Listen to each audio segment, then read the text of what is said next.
Good morning, guys. Good morning. I want to make a quick video. This is kind of spontaneous, but I mean, this topic has been on my mind for quite a while. A lot of times when people contemplate on leaving the organization, right?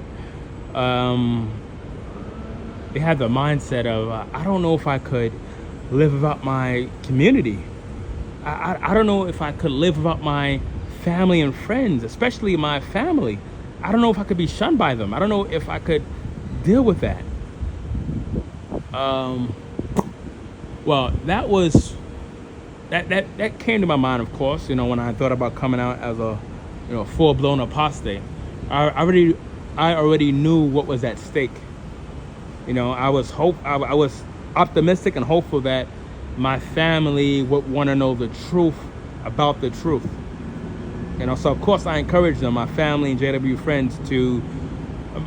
family and friends, I encourage them to do their research.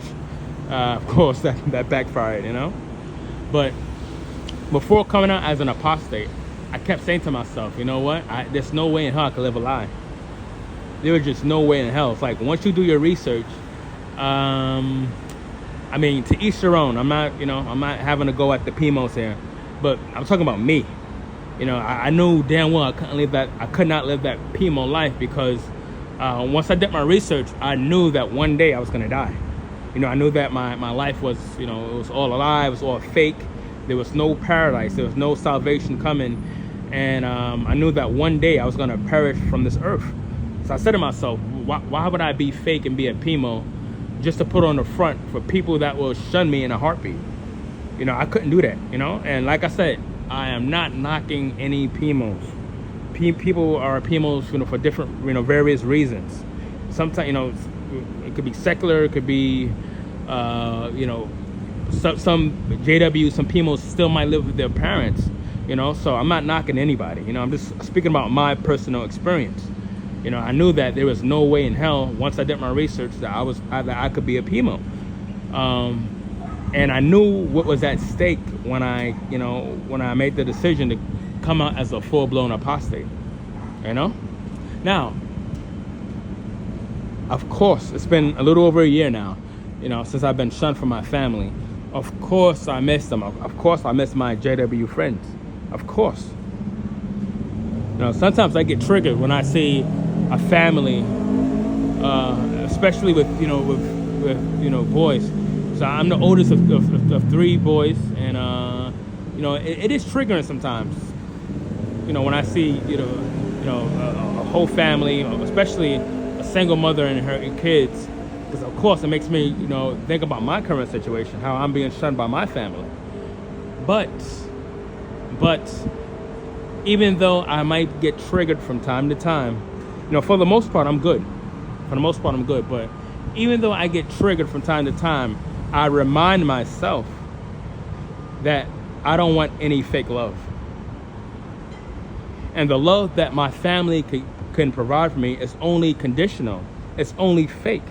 And it pains me to say that. My mom, my two brothers, they don't know what real love is. As a Jehovah's Witness, you are not taught to love people unconditionally. The irony is they will talk about this agape love, right? But we all know that doesn't exist in an organization. I hate to use the word love because Jehovah's Witnesses don't know what love is, right?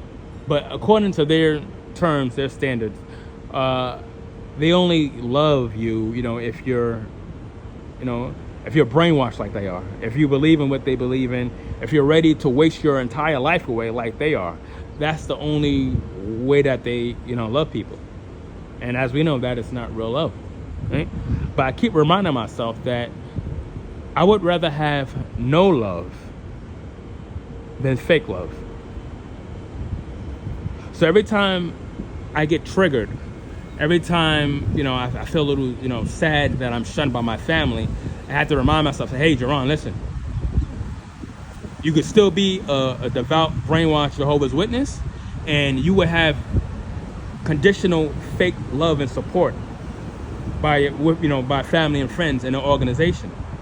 Or you could, be your true, authentic self, and unfortunately, be shunned in the process.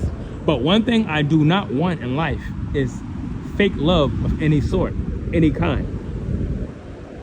And that helps me. That helps me cope with my current situation. That helps me to cope with being shunned. You know, I have to remind myself that, I know the truth about the truth. I did my research. I encourage others to do the same. They decided to reject me and listen to 9 Men in Upstate New York. They're lost. Oh well, I tried. But fake, I would rather have no love than fake love. The hell with fake love. Who wants anything fake? It's like expecting love from someone that does drugs or someone that's an alcoholic. You expect someone to give you 100% when they cannot even give themselves 100%. Imagine trying to have a healthy relationship with an alcoholic. They love the bottle more than they love you. They think about the bottle more than they think about you. They cherish the bottle more than they cherish you. It's the same with Jehovah's Witnesses. They love the organization more than they love you. That is their priority. They love the governing body more than they love their own flesh and blood. They're willing to put strangers that they've never met. They're willing to put 8-9 strangers in upstate New York that they have never ever met in front of their own blood. Jehovah's Witnesses will let their children die because 8-9 men in upstate New York told them to let their children die instead of having blood that can save their kids' lives. Make that make sense.